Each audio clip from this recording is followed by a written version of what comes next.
Motor Vehicle Amendment Bill was introduced in Lok Sabha in August 2016.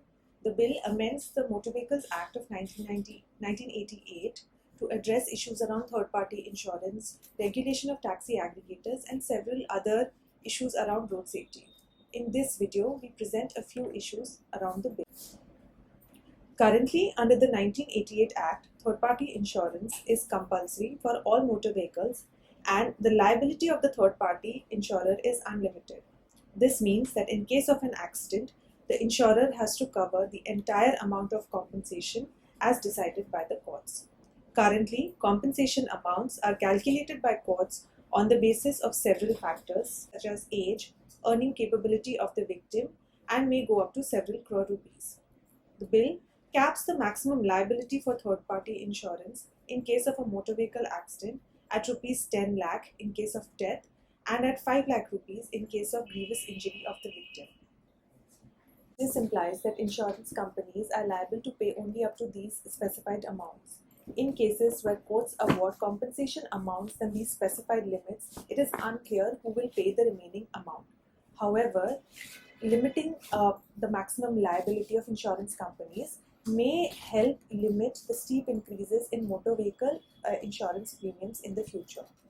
Currently, the 1988 Act provides for a solution fund to provide compensation to hit and run victims.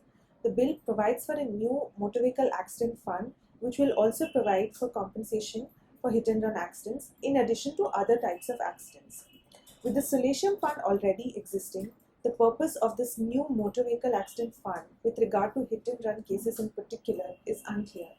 For example, there is no clarity on whether accident victims can seek compensation for a particular hit and run case from either or both the funds. The bill also allows the central government to make a scheme for providing interim relief to claimants seeking compensation under third-party insurance for motor vehicle accidents. Any contravention of any provision of the scheme may be punishable with imprisonment of up to 2 years or with a fine between 25,000 rupees and 5 lakh rupees. While the bill specifies the penalties for contravening any provisions of the scheme, it does not specify what offences would warrant such penalties. These offences may later be specified through a notification providing details of the scheme. The question is whether it is appropriate to delegate the function of determining offences through a notification by the executive. The bill defines aggregators as digital intermediaries or marketplaces which can be used by passengers to connect with the driver for transportation purposes.